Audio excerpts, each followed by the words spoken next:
complementamos. Y eso está establecido en el tratado. Recientemente salió publicado que estamos en el máximo histórico de exportaciones a los Estados Unidos.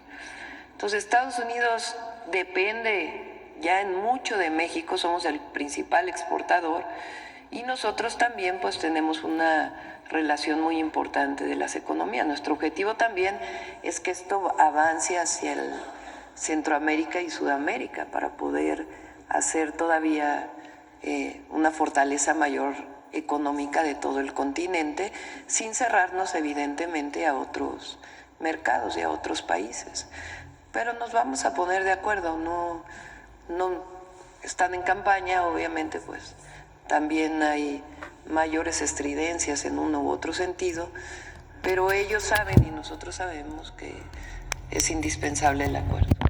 Bien, registraron una serie de enfrentamientos en Tabasco. ¿Qué información tiene usted al respecto? Sí, el día de hoy se presentó en el Gabinete de Seguridad y está en contacto tanto el secretario García Harfuch como el secretario de la Defensa Nacional con el gobernador May para poder apoyar en lo que se requiera, y ya podemos después, una vez que conozcamos con más detalle, no es que no conozcamos lo que ocurrió, sino que es importante conocer exactamente por qué se desató estas quemas, pues se informará.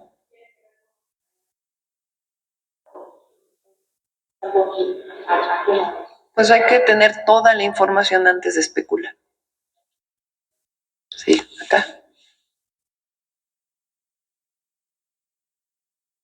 Presidenta, muy buenos días. Gabinete, Adriana Estrada Flores del Instituto Mexicano de la Radio. Le quiero preguntar, presidente, en primer lugar, acerca de estos pasos hacia la reforma judicial. La Asociación de Magistrados y Jueces expresó su rechazo a este hecho o esta decisión que tomó el Consejo de la Judicatura Federal de entregar la lista de vacantes al Senado para la próxima convocatoria a la elección por voto popular de jueces, magistrados y ministros. Dijeron que esto es una clara ruptura del Estado de Derecho, una violación a la división de poderes, y también las acusaron, presidenta, de haber provocado una crisis constitucional. Le quisiera preguntar en primer lugar cuál es su postura y su respuesta a este pronunciamiento. Gracias. Sí, ellos pues son los jueces que van a tener que ceder su espacio a los nuevos jueces. Pues muchos de ellos no están de acuerdo. Hay otros jueces que sí están de acuerdo, hay que decirlo. Por cierto, les dan muy poco espacio en los medios. Valdría la pena que se abriera también los medios de comunicación a que escucharan no solamente a algunos ministros de la Corte o ministras, sino también a jueces que están de acuerdo con que se haga están de acuerdo con la reforma que ya se hizo constitucional al Poder Judicial. ¿Qué ocurrió en México? O sea, yo no veo ninguna crisis constitucional, no. Se ha cubierto todos los requisitos y normas que establece la Constitución de la República. Y de nuevo, una elección el 2 de junio. Esa elección no solamente se eligió a la presidenta de la República, sino que se eligieron senadores, senadoras, diputados, diputadas federales. A ver si tienes cuántos ganó la coalición, que lo presentamos el otro día. Porque todavía hay comentócratas que hablan de la sobrerepresentación. Entonces, se eligen los de mayoría. ¿Qué quiere decir el de mayoría? El que gana en su distrito. Y después esos son 300 distritos electorales, diputados. Senadores son 2. Senadores que se eligen, que tienen la mayoría, y un tercero, que es la primera minoría. Y después hay una lista por cada partido político. En el caso de los diputados son 300 diputados de mayoría, y luego se reparten 200 curules en diputados llamados plurinominales o de representación proporcional. ¿Cómo se reparten esos 200 diputados? Con una regla clara que está establecida en la Ley Federal de Procedimientos Electorales. El otro día la presenté aquí. Esa regla es tan clara que prácticamente dice la fórmula que hay que seguir paso por paso. Dice, de lo que eligieron estos 200, elige un denominador y después ese denominador se divide entre tanto, tanto y tanto y luego se le suma tanto. ¿Qué hizo el INE y después el Tribunal Electoral? Hace exactamente la división de acuerdo a lo que dice la Ley General de Procedimientos Electorales. Igual que se hizo en el 2015, igual que se hizo en el 2018, igual que se hizo en el 2021, igualito, igualito, igualito. Así, igualito se hizo en el 2024. ¿Qué resulta? Pues que la coalición formada por Morena, PT y Partido Verde tiene mayoría calificada, es decir, más de las 2/3 partes de la Cámara de Diputados. Y que resulta que también en el Senado de la República se tienen 86 senadores, que es la mayoría calificada. ¿Qué dice la Constitución? ¿Cómo se cambia la Constitución? Dice, primero el artículo 39, que es que el pueblo tiene derecho a cambiar su forma de gobierno en todo momento. Es el soberano. Y luego en el último capítulo de la Constitución, en el último artículo de la Constitución dice, para cambiar esta Constitución tiene que ser con las 2/3 partes de los presentes en la Cámara de Diputados y en la Cámara de Senadores y la mayoría de las legislaturas locales. ¿Qué se hizo? Se presenta una modificación a la manera en que se elige al Poder Judicial. Eso representa un cambio constitucional. ¿Cómo se hace el cambio constitucional? Se presenta una propuesta por parte del Ejecutivo, se analiza en las comisiones, se pone a votación en la Cámara de Diputados y resulta que votan más de las 2/3 partes. Se va al Senado y resulta que votan las 2/3 partes. Y después se va a los estados y resulta que votan más de las 2/3 partes de todos los congresos locales, que resulta una nueva constitución. Entonces, quien defiende sus propios privilegios ha presentado amparos, pero resulta que el amparo no es para un asunto constitucional. Es o para leyes secundarias o para un acto que comete una autoridad. Entonces, ¿dónde está la crisis constitucional? En ningún lado. ¿Quién decidió con base en la Constitución, con base en las reglas que se aplicaron en el 2012, con las mismas reglas que se aplicaron en el 2018, con las mismas leyes? ¿Quién decidió que avanzara el llamado Plan C? El pueblo. Por eso, 8 ministros de la Suprema Corte no pueden detener este cambio constitucional que ha seguido paso por paso todas las reglas establecidas en nuestras leyes y en nuestra Constitución. ¿Va a ser benéfico para México esto? Sí, porque tenemos un poder judicial con mucha corrupción. La propia presidenta de la Suprema Corte de Justicia aceptó que hay 46% de nepotismo en el informe que presentó. Imagínense, eso quiere decir que la manera en que se distribuyen los puestos en el Poder Judicial es por el hermano, por el primo, por el hijo, por el nieto. ¿Cómo podemos romper ese esquema? Pues que venga de abajo. ¿Serán buenos los jueces? Claro que sí, porque hay un mecanismo que permite que se abra una convocatoria abierta. ¿Qué tienen que cumplir esos jueces? Pues que hayan sacado 8 de promedio en su licenciatura, 9 de promedio en la materia que que va a ser su ámbito en el que quieren ser electos. ¿Qué más? Que hagan un ensayo que diga ¿por qué quiero ser juez? ¿Qué más? Cartas de recomendación. Se burlaban porque decían, ¿por qué un vecino puede tener... El que más se entera si es corrupto, el de al lado, es el vecino, porque empieza a crecer su casa, porque tiene 7 coches, porque la probidad tiene que ver también con un juez, con un magistrado, con un ministro y otras cartas de recomendación. Ya que viene eso, entonces se abre una convocatoria. Se inscriben 3,000, supongamos.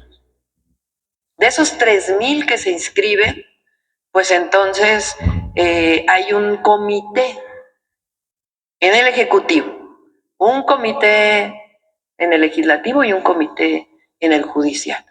¿Quién nombra ese comité? Nos va a tocar en el Ejecutivo nombrarlo a nosotros. ¿A quién vamos a poner en ese comité? Pues abogados de buen prestigio, que tengan reconocimiento también por su probidad y también que representen los intereses del pueblo y de la nación. Ellos, permíteme que termine porque sí, es importante que se... Entonces se hace entonces primero se va a revisar, ¿cumple o no cumple? Ah, que presentó su título y su título de maestría. Pues primero hay que revisar si sí son válidos esos títulos, que si sacaron las calificaciones, pues hay que revisarlo. Se revisan las cartas. A partir de ahí se hace una primera selección. Después de esa selección, este comité puede entrevistarlos. A ver, te voy a entrevistar. ¿Por qué quieres ser juez? ¿Qué sabes de la materia penal? Y de ahí pues se selecciona otro grupo. Supónganse que de un magistrado, de un ministro, salen 6 finalistas. De esos 6 finalistas se hace una tómbola para que sean 3 los que se vayan a la elección. ¿De dónde dicen que Morena va a poner a sus jueces? No, lo que pasa ahora es que es una corruptela tremenda. Entonces, al venir de abajo de un proceso distinto, pues obviamente vamos a tener un mejor poder judicial. Ahora, llevan casi 3 meses en paro, cobrando. ¿Cómo? ¿Dónde está el acceso a la justicia que tanto defiende? Por eso digo, no hay crisis constitucional. Y los 8 ministros que están en contra, ministras, no tienen atribuciones para parar una reforma constitucional. Ya lo dijo el propio Diego Valadez, que no es precisamente una persona que haya hablado a favor de esta reforma o que digan que es de el movimiento del que provenimos nosotros. Entonces, la reforma judicial al Poder Judicial va. Y el Consejo de la Judicatura hizo lo que dice la Constitución. La Constitución mandata al Consejo de la Judicatura para enviar las vacantes, el número de jueces, magistrados y ministros, o magistrados y jueces. Es un mandato constitucional. ¿De dónde están faltando los 4 que votaron a favor de enviar esta lista? ¿Actuando en contra de qué? Si es un mandato de la Constitución que viene de este proceso de elección. ¿Considera entonces que el Consejo de la Judicatura no desacató entonces suspensiones judiciales? No, porque es un mandato constitucional. Ellos saben que por encima de la Carta Magna no hay nada. Entonces, están cumpliendo con lo que le mandata la Constitución. Era más bien, Presidenta, que es el Poder Judicial, o usted ve que el Poder Judicial es el que está intentando provocar una crisis constitucional. No, yo no hablo de crisis, yo no creo que haya crisis. México está muy bien, económicamente, políticamente, en términos de gobernabilidad, de mejora en el nivel de vida, y vamos a estar mejor. Y la reforma al Poder Judicial nos va a hacer un mejor México. Eso yo creo que todos debemos estar convencidos y convencidas. Ya se acabó el tiempo. Presidenta, nada más, una más. Yo nada más quisiera precisarle, Presidenta, si me lo permite. Ayer como que hubo muchas lecturas en torno a lo que usted señalaba respecto a la relación con Estados Unidos, y yo le quisiera preguntar también sobre Canadá, sobre esta pausa que se había declarado por parte del expresidente López Obrador. Yo le quisiera preguntar, solo para precisar, Presidenta, si esta pausa o esta medida, como la había bautizado el expresidente, por parte, desde usted como Presidenta, ya se terminó, tanto con Estados Unidos como con Canadá, y también detallar, Presidenta, qué pasó entonces con lo que decía el expresidente, respecto a que esta pausa fue por las críticas que hacían los embajadores de ambos países en contra de la reforma judicial.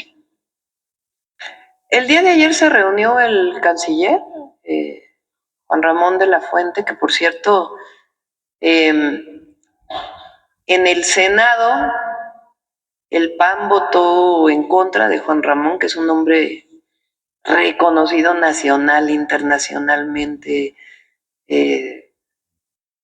preparado, con una probidad, tiene doctorados honoris causa en muchísimas universidades, nuestro embajador en Naciones Unidas, un hombre de primera.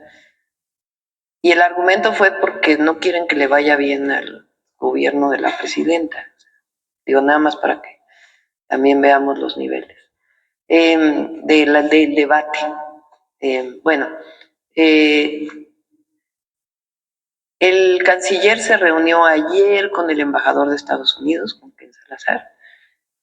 Nosotros tenemos buena relación con todos los países del mundo, con todos, y siempre va a ser así, y además nuestra manifestación en favor de la paz, siempre la no intervención y la autodeterminación de los pueblos. Y claro, otra cosa es Ecuador, ¿verdad? Lo que ocurrió en Ecuador o incluso Perú. Entonces se estableció y se establecieron una serie de lineamientos, digamos, generales. Porque a veces el embajador acostumbra llamar a un secretario, otro secretario, otro secretario. Entonces ahora les dijimos, bueno, si quiere tocar algún tema relacionado con Secretaría de Energía, porque hay empresarios estadounidenses interesados en invertir y quieren saber la disponibilidad, pues a través de la Cancillería. Fue algunos de los lineamientos que se establecieron el día de ayer, y eso pues ordena de manera muy importante la relación, y se reunirá también con el embajador de Canadá. Embajadora. Ya terminamos. Gracias. Vamos con el cierre de Suave Patria.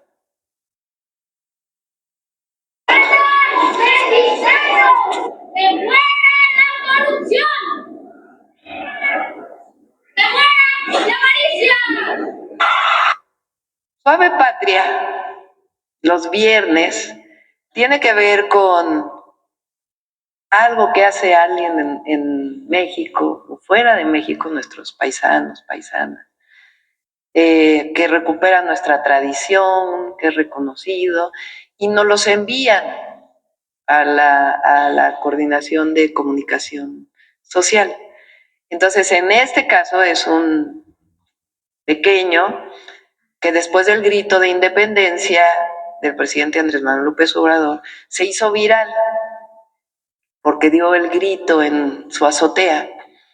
Entonces, se dio a la tarea el equipo de buscarlo y ver por qué hizo este grito de independencia.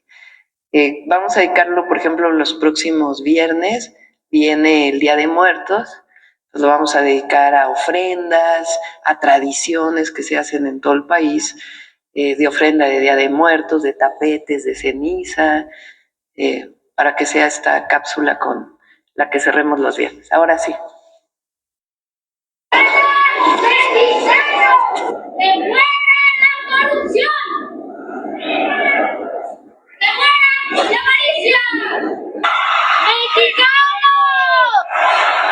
¡Viva la independencia! ¡Vivan los trabajadores mexicanos que son de los mejores del mundo! ¡Viva nuestros hermanos migrantes! ¡Viva los pueblos indígenas! ¡Viva la grandeza cultural de México! ¡Viva México! ¡Viva México!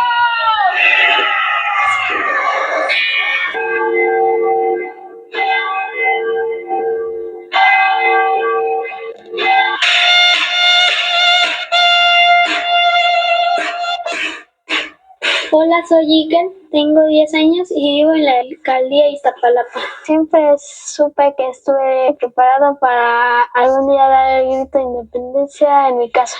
Yo soy Diana, yo soy mamá de Iker. Estaba aquí afuera de la casa sentada y justo mi mamá iba saliendo y se nos acercó y nos contó que había subido un video de mi hijo, pues ahora sí que sin querer, porque le había llamado la atención y nos dijo que se hizo viral. Lo que estás grabando son los niños héroes y ahí el águila devorando una serpiente arriba de un nopal. Me encanta mucho ser mexicano. Hola, soy Gisela, soy de la alcaldía Iztapalapa y soy vecina de Iker. Su reacción, pues me comentaron que pues ya les habían pedido como el permiso para poderlo grabar y pues no se habían atrevido y pues cuando vieron el hasta dónde llegó, pues toda su familia sí se quedó muy contenta al ver todos los comentarios. Cuando di el grito me levanté, desayuné, agarré todo lo que necesito para el grito, la bandera, la bocina, el teléfono y la campana.